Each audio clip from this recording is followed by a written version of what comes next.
This lovely Denon doesn't work. Why don't you work, Denon?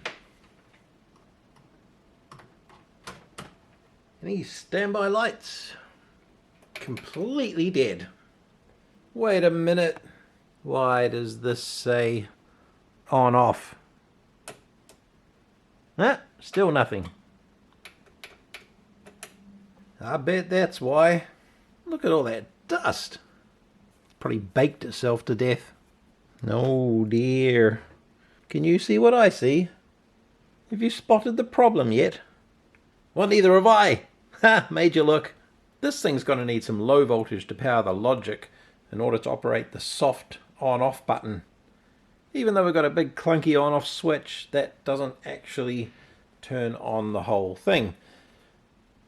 Down in the back corner there we have what appears to be a board with a power supply on it, derived from that little red transformer, which I have unfortunately seen before and decided was bad, and then still got no result when I made a total mess of it. And just along the bottom we have some regulators screwed to the chassis for heat sinking. Whether that's part of the standby circuit, I don't know. There is a relay under the wire there. Usually there'll be a relay like that which then passes power through to the main transformer so that it can power up the output stage of the amp. But just for the low voltage logic we use that board there. We'll have what we need. It's where we need to look, make sure we have that. If we do have that, it could be brain dead. If we don't have that, it will be our entire problem, almost guarantee it. Here's the back side, and we want to give it a good look over and see if there's any dry joints. Maybe one there, maybe not. This is unplugged, by the way. No sticking your fingers in there with it plugged in. It's not a switch mode supply, so it doesn't have a large capacitor storing hundreds of volts. What I can see is printed on the board here, MC plus 5.6 and relay power and power down. MC is probably going to be microcontroller, and we have MC ground beside that. So we know we're looking for 5.6 volts. If that's not there, then it's not going to work. Why is my light flashing? There's also a fuse from here to here, although in saying that, that could be from the relay actually. So that's a fuse for the main transformer. Here's the switch, and here's our mains in, but it takes one of the phase or neutral through the switch, pops it out here, comes down to here and to here, which is the primary of that red transformer, that little one. Output windings there, and down into something hiding at the bottom. I may have to pull this section out. We have rectifier diodes down here. I guess we need to plug it in and start probing around. And we are on AC volts. We're going to check our input. Let's see. Do we have 240 even coming in from the mains? 237, there we go. We need from here to the other side of the switch. When I turn the switch on, we should have power. So the switch is on, 239. Now, this pin and this pin are the primary of our little standby transformer. So let's probe both of those and see, do we have mains across there? 238. Now it's going to get a bit trickier because it's buried down and behind the chassis. But we need to see if we have a secondary voltage coming off there. And I've got possibly 2 windings on the secondary. It's a bit hard to... There's 4 solder blobs. That one looks a bit flat. So I'm most inclined to say we have a center tap here with the other 2 there. So I'm just going to gingerly get in there and probe those. And it should be a low voltage on that side anyway. And I've got, ooh, 0.3. How about there? 0.3. 0.6. What about that other blob? 1.7. Okay. Next to nothing really, isn't it? So we either have a short perhaps on the output of that. Maybe the rectifier diodes have gone bad or something. Or our transformer's gone bad. And we just have nothing coming out of it. Peering down through the top, this connector takes the low voltage off to the rest of the system. And if we probe on the chassis and go down the plug, it's got the what each wire does printed on the board, and we have ground, and just checking resistance to each of those to the chassis. So that's 12 volts up top, and we have 5k, and we have ground, which is 0, ground, which is 0, another low power line which is 93,000 ohms, and the 5.6 line which is 8,000 ohms. So we don't have a short on the main system line there, but we still need to check, for example, the bridge rectifier on the sideboard. So let's pull it out of the chassis so I can actually see what I'm doing. And with that we can get a closer look at it. And what I couldn't quite see before is the fact our bridge rectifier is hiding down the bottom there, and this capacitor is going to be the main capacitor for that supply. So I guess yeah, let's just test each of those diodes. You can see they're all facing in the same direction. Meter in diode mode, and negative on the stripe end, of course. And we have 0.6 on that one. 0.6 on that one. If you didn't know, that's good. 0.595. And the same. Nothing wrong with that bridge. And if we go to the capacitor, which is those ones, and just measure resistance across there, negative being on the right. Let's just take a reading across there for the sake of it. And we have a dead short circuit. It is not good to have a dead short circuit. That would be why our output for the transformer is being completely loaded down to 0. It's dumping into a short circuit. But now we have to figure out what shorted. What is the most likely reason for a short after the bridge rectifier? If I had to guess, I'm going to say maybe these regulators.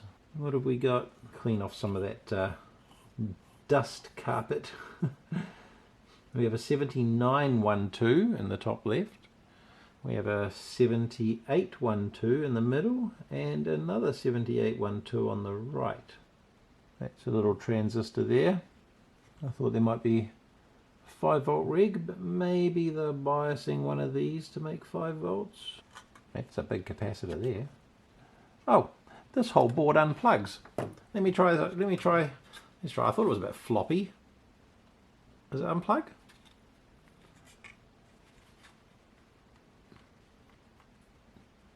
Duh. No. Well, it's just a loose connection. When I say loose, it's a floppy connection, but it's not one that can unplug. That positive line goes to here. Let's trace it out. It only goes to here, so you don't have to worry about this yet. Goes up to here. 3-pin device there. We have a transistor here, so it's up to this transistor here, and that's it. Yeah, it just goes into one leg of this transistor. We have a short there and a short there. I'm pretty sure those three are the legs of the transistors, or is there a diode there? There is a diode there. What am I? I'm missing something. What am I missing? Is it a Zener? No, that's the diode, so we have a wire to there. Then we have a diode which isn't part of it, and that goes down to there. Is that even a transistor? Maybe it's a 2-pin device. It looks like a transistor. It's shorted, but it doesn't go anywhere after here. It has to go through there. Into there, which is a multi-pin regulator IC. Okay, it's a 2-pin device in a little transistor-like package that is actually circuit protection, like a fuse, inrush current limiting. So that makes sense. So now we have everything going into this regulator IC here. Maybe that's shorted. Not the end of the world then, means we can get another one. Let's remove this regulator IC and see if the short resolves. I'll put a bit of fresh solder on each one. It will help with the removal.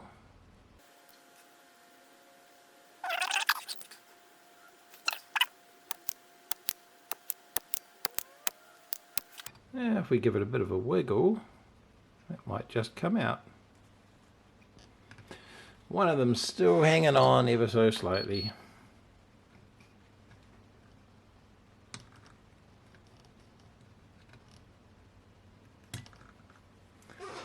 What have we got? MK004B? No, it's always the top number, isn't it? 2396 or NMJ2396. Low dropout voltage reg. And pin 1, as we saw, is our input. VIN. Ground is pin 3. So in theory, if this is our problem, it's probably shorted internally. So we want to go input pin 1 to pin 3 ground. It is not shorted. Well, that's a good sign, because I didn't want to have to order an obscure part like that. It's much easier to replace a capacitor. So back to the circuit board. Let's try again over here. Okay, we still have a short on here, and the only thing in that circuit is the capacitor, the big one. And I have seen electrolytics short before. Maybe I should have pulled that out. It's only 2 pins versus 4. But then our positive goes to here, through a wire to here, through our protection device, and then to here. And then it carries on a little bit. Okay, so let's continue looking. It may not be that. This does go to here. Yep, so we've got something else going on here. That's a diode. So that's a diode. Okay, so because that's a diode, it can't be this way that we need to go, because there's diode measures okay, and it would be blocking a short like that. So that's fine.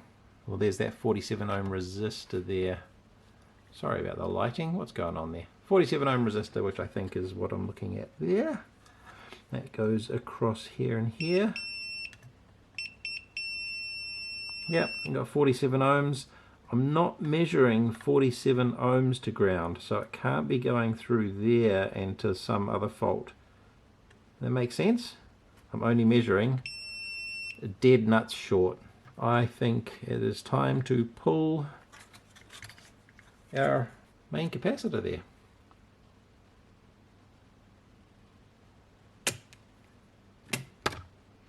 Now give it a wiggle. Oh no, I've completely blocked that up. That top one free? Top one's free. Oh no, the bottom one's almost free. It's stuck with some glue. One moment. I'm gonna have to wedge this from that white glue down the bottom there.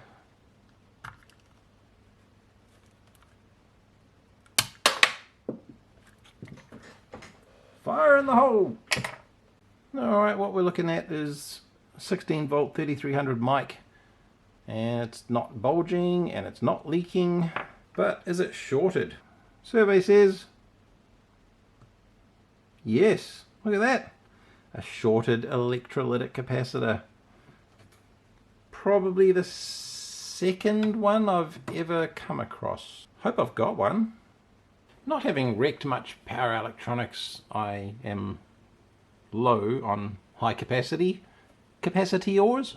I have a 2200 mic at 16, not a 3300, but I don't think that'll matter. I mean, look at the size of this transformer. How much power are they actually thinking they can push through it? Just for a little standby regulator, I think this will probably be fine, to be honest. Quite a different size, bigger diameter body there, a bit taller. Won't matter about the height. And I don't think we can make that fit. The pin pitch is a little bit wider. Squeeze it in. Okay, so with the pin spacing as it is, we're kind of looking at that. It's not all the way down. You can see it sitting up off the board a bit.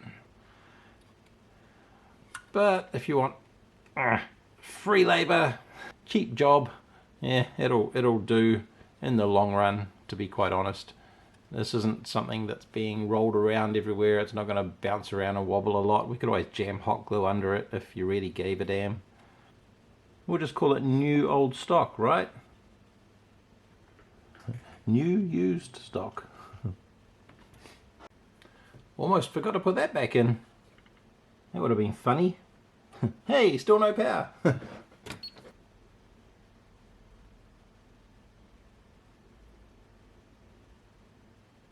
Always start the opposite end of the one you just tacked in, because if you got that hot while you're trying to do the one beside it, you'll fall out again.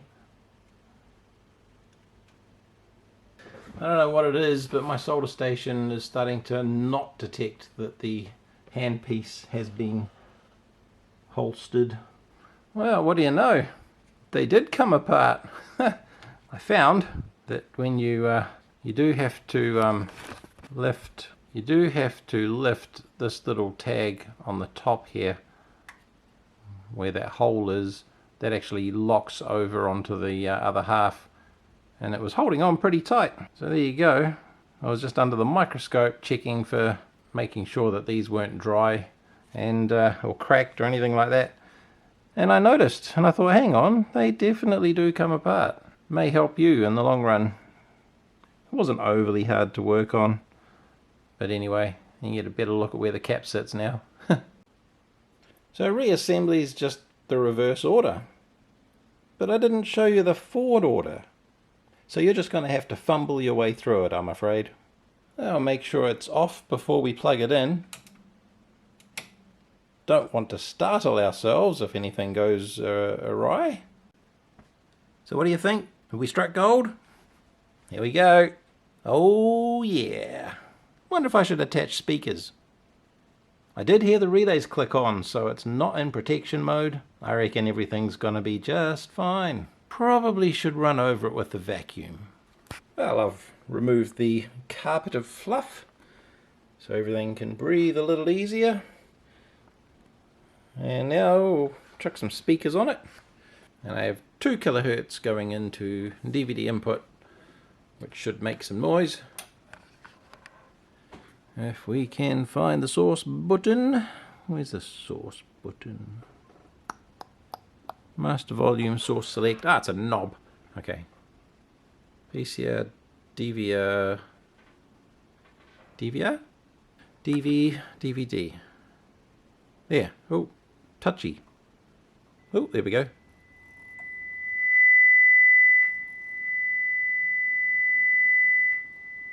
Oh well, that's working. Well, I hope you liked that pretty basic repair. Maybe it'll help you with your one. I don't know how old it is, but it's surely getting on there. The model is AVR590, if you were wanting to look it up. So thanks for watching, and catch you next time.